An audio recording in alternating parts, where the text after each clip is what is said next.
The Rotblood Tribe are what you get if Norca worships Nurgle. They work closely with the Skaven Clan Fester to put together a teleporter to allow them to travel anywhere they please across the map. They're coming with brand new campaign mechanics and a totally unique roster, so let's dive in and take a look. Also, this video is sponsored by Instant Gaming, but more on that later. So first up, the campaign, starting with the racial mechanics they're inheriting from Norca. They're carrying across the Tribal Confederation and the Monster Hunts. As a quick refresh, this means that whenever they beat a Norscan faction leader in battle, they'll have the option to confederate their faction, execute the Lord, or release them for improved relations. And the Monster Hunts are missions unlocked by research that allow them to take on mission chains for various rewards that haven't worked properly since they came out in Warhammer 1, so I won't worry too much. Now for the new stuff. First up, Clan Fester. Their close relationship with Clan Fester allows them the option to gift settlements in exchange for warpstone. This can also be gained through certain buildings and research projects. This can then be spent on special research projects to upgrade the faction with various Skaven related upgrades, like more corruption, reduced Skittergate cooldowns, abilities for your casters, the Underway's movement stance for your armies, and adding more units to Clan Fester armies. These are another way to spend warpstone to gain you a Skaven army at the cost of 20 warpstone per turn and a total lack of replenishment for that army. They're more meant to be temporary helpers when you need them rather than something to focus on using full time, since you can't recruit new units, replenish, or really decide what units go into them at all. Next up, the Skittergate. After building the Skittergate landmark building in the Monolith of Catan, you'll unlock the ability to use it to traverse the map. Simply click the Skittergate button next to any settlement you've discovered, and you'll open up a path between it and the Skittergate building. Simply move your lord or hero into the red zone, and click the icon above them to teleport instantly across the map. This is pretty cracked since you don't need active vision and can keep all movement points when you get there. Plus, this pathway is two-way, only usable by you, and remains open for 9 turns after you use it.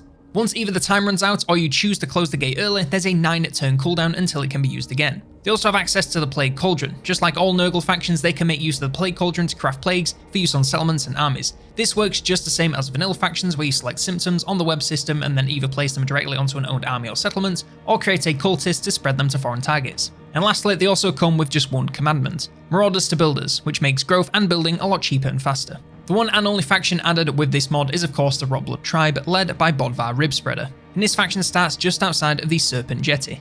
Rotblood Tribe is pretty much an income machine with more gold post-battle and from sacking settlements, making the later game out of Norca extremely profitable. You'll also probably want to target the Empire to make the most of those hefty bonuses for his army, which shouldn't be a challenge given their base relations. Something else that shouldn't be a challenge is finding cheap games with today's sponsor, Instant Gaming. If you're watching this video, chances are you like playing Total War games, and chances are you also like playing other strategy titles like Stellaris, Age of Wonders, and more. You don't need me to tell you that getting a complete experience with these sorts of games doesn't come cheap. Even if we ignore the cost of the base game, these games have piles of DLC, and collecting it all can add up fast. Well, Instant Gaming can help you with that. They offer keys for practically any game you can ask for at lower prices than you can get them anywhere else. Stellaris Season 8 for 25% off, the Age of Wonders 4 expansion for 35% off, and of course all the Total War Warhammer DLC you could ask for up to 58% off. And just to put your mind at ease, they have a 4.7 out of 5 star rating on Trustpilot with over 700,000 reviews and 24/7 customer service. So if you ever have an issue, they'll get it sorted for you before you can even say Instant Gaming. I use their extension to check if discounts for my wish list of games are good deals or not, and it's honestly saved me a ton of cash since I know I can get a better deal elsewhere. And all of this goes for any way you play your games, whether that's PC, PlayStation, Xbox, and even the Switch. So if you want to start saving money whenever you buy games, check out the link below, and as a little bonus, anyone that uses my link not only supports the channel, which is a pretty alpha chad move,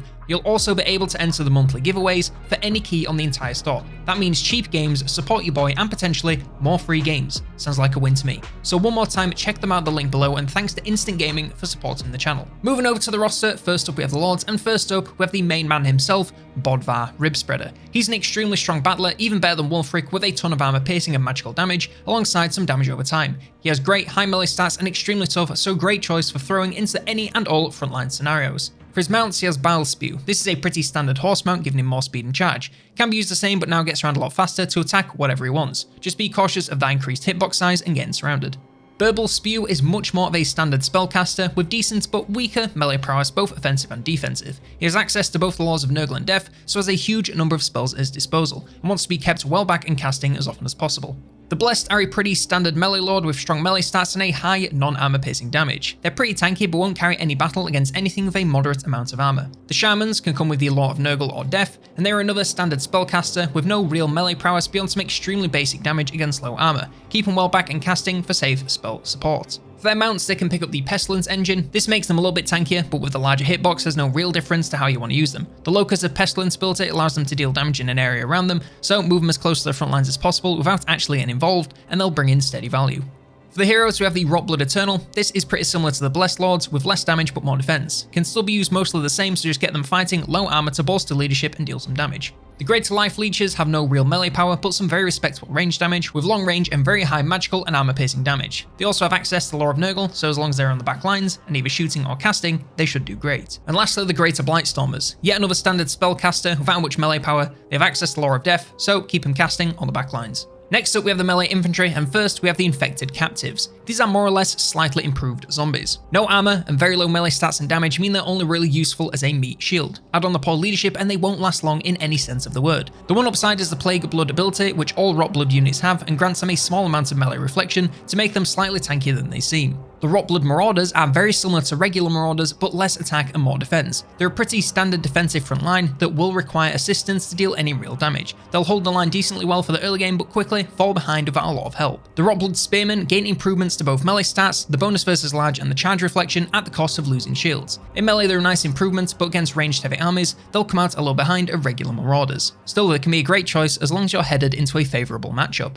The Damned Souls are pretty similar to these skeleton warriors, but are obviously ethereal, so that means no armor, lots of resistance, and some decently high defense. The weapon strength is nice and armor piercing, but only 14 attack. They'll struggle to do anything with it. Honestly, not sure where you're supposed to use these, as they're not good enough to be viable front lines, and not fast enough to be an effective flanker.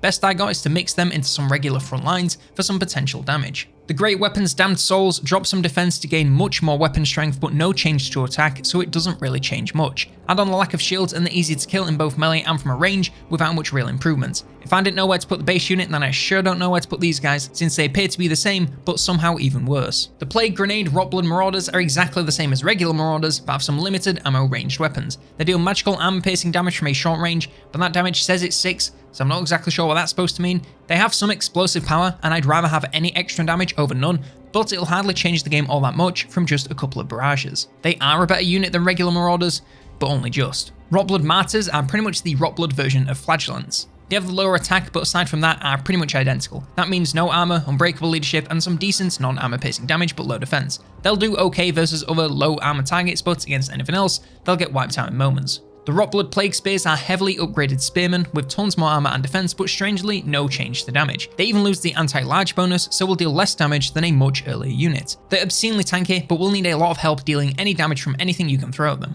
And lastly, the Rotblood Engorged. These are the endgame melee infantry of the faction with improvements across the board from Plague Spears. Still, not a lot of armor piercing damage, so will need help against anything with armor, but still, hold the line for an incredibly long time with all that defense and armor. For the ranged infantry, first up we have the Rotblood Grenadiers. In the melee department, they're weaker than basic Marauders, so really want to focus on their ranged damage as much as possible. Sadly, that ranged damage is the same as the Plague Grenade Marauders, only with more ammo, so you're still looking at the pitifully small damage that was only really decent versus clumps, thanks to some small explosive power. They still don't have a ton of ammo, so will run out of usefulness very quickly. The Plague Javelins are much more of a standard ranged unit with an improved but still low range and ammo count. Their damage is much higher but non-armor piercing and deals some light damage over time, so it can still stack up over the course of a battle. With their low range, you'll either want to get them on the flanks or focus on large targets in the enemy lines to ensure they can get off consistent shots. Just focus on lower armor to ensure as much of their damage goes through as possible. The Rotblood Vomiters are an improvement across the board and in melee are actually half decent, but of course that's not where the focus is. Their ranged has a normal amount of ammo, finally, alongside some medium range but low damage on paper. In practice, similar to Grenadiers, they're pretty good versus clumps thanks to some moderate explosive power, and on the poison damage and they're half decent, but still not going to one-shot anything late game. Next we have the Rotblood Blightstormers. Now you may notice something strange about their stat card as a ranged infantry unit. They have no range. Instead, they're bound spellcasters who can use Blightstorm, Soulblight, and Doom and Darkness alongside their fairly pathetic melee prowess. They're an exceedingly weird unit that I would struggle to justify over bringing a spellcaster, lord, or hero, or anything else for that matter. Sure, they may not cost Winds of Magic, but they're also eating up unit slots, so I'm not sure if they're worth it. Still, if you want spells but can't get spellcasters, they'll get the job done regardless of Winds of Magic. Next we have the Rotblood Life Leeches, and finally we have some good food. These may have a fairly low ammo count, but they come with a massive range and devastating damage effective versus both clumps and single targets. The downside is that it also has a pretty flat firing arc, so they need a line of sight on their targets and can friendly fire quite a lot, but no unit is perfect. As they get more kills, they also improve their missile damage through their life theft ability, granting them up to double damage. As well as this, they can enter melee to replenish their ammo similar to the skull cannon, so use up all their ammo, find something weak to fight since they're not the best in melee, wait till they get more ammo, then rinse and repeat. Next up, the one and only chariot unit, the Rotblood Plague Chariots. Similar to the Marauder Ice Wolves chariot, but drop a little ammo, armor, and a lot of missile strength. Still can be used the same to charge around the map, moving in and out of enemy units, firing all the way. As long as they don't stop moving and get pinned down in sustained melee, they should be just fine. And the Missile Cavalry unit, the Rotblood Horsemen. These have the same melee stats as Marauder Horse Masters, but swap the range to plague grenades. That means limited range and ammo, strong versus clumps, but will still lose steam pretty quickly once they run out of ammo. Get them on the flank to fire into the backs of clumps for big damage, and pray they have something weak enough to attack in melee once they run dry. Next we have the monsters and beasts. First up, the Rotblood Hounds. They're literally just poisoned Norscan Warhounds, but with plague blood, so a little bit better. Get them on the flanks and into those ranged units, and they should be fine.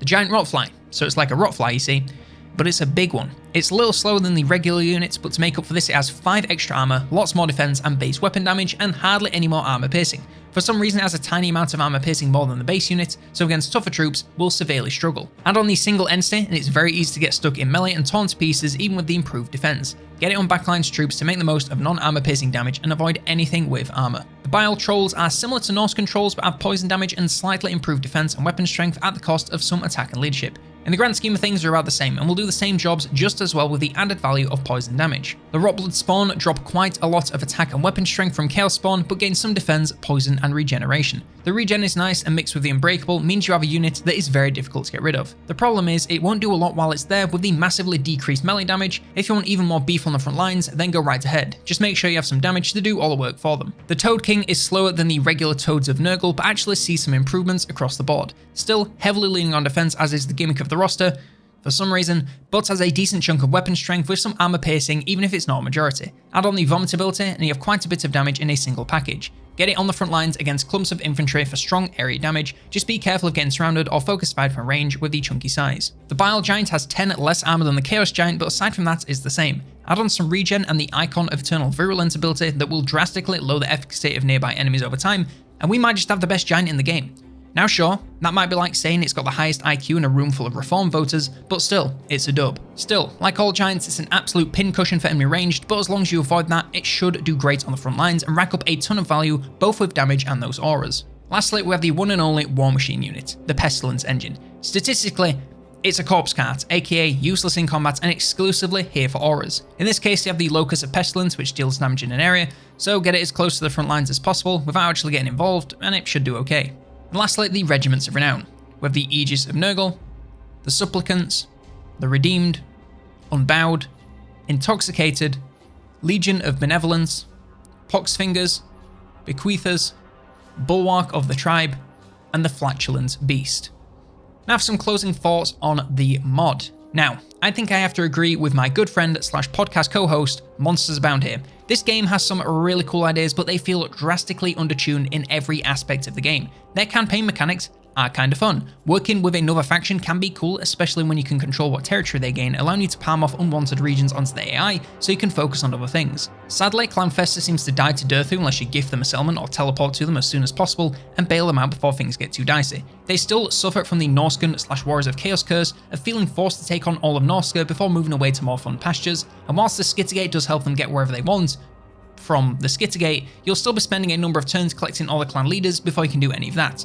The Skittergate itself is pretty fun, and the ability to teleport anywhere you have discovered and back for 10 turns is extremely strong. I just wish it was a little more fun and intuitive to use. As I said, it's limited to going from one settlement, so you can have to force march all the way across your territory just so you can teleport somewhere that's maybe one more turn away via that same force march. The Plague Cauldron is fine since it's just the same as the base game. I just wish you gained infections faster, as it's hard to use with any sort of regularity with how few of them you seem to get. The roster is also a bit of a mess. They're clearly going for the classic Nurgle strat of not doing a lot of damage, but making it so enemies don't do much either, so you eventually just win by default. It's fine, but it's hardly the most exciting or fun to play. There are a few standouts, especially in the endgame, but early on, they're an extremely dull faction to build when everything just feels so weak. Plague grenades aren't going to be cracked if you give them 20 ammo, so don't feel worried. Let's be honest here and say that most factions in Immortal Empires start off okay and end up very overpowered, and that's kind of the point. This faction starts off weak and ends up okay, which isn't much of a rewarding gameplay experience. Like I said, the basis is here for a fun faction. They just need most of their numbers increasing and they'd probably be a blast. They're not bad by any means, but it feels a little bit like Norca themselves. Good idea, but poor execution. Honestly, now I think about it, Norca being the basis might be the problem all along, but that's just a theory. I'm not going to say again. Anyway, that's all I have on the Rotblood Tribe mod. Let me know your thoughts in the comments below, as well as any other mods you'd like me to take a look at. Like, subscribe, check out Instant Gaming at the link below for some cheap games. And if you want more Warhammer 3 mod videos, then check out this video on the lengthy Tomb King's extended roster.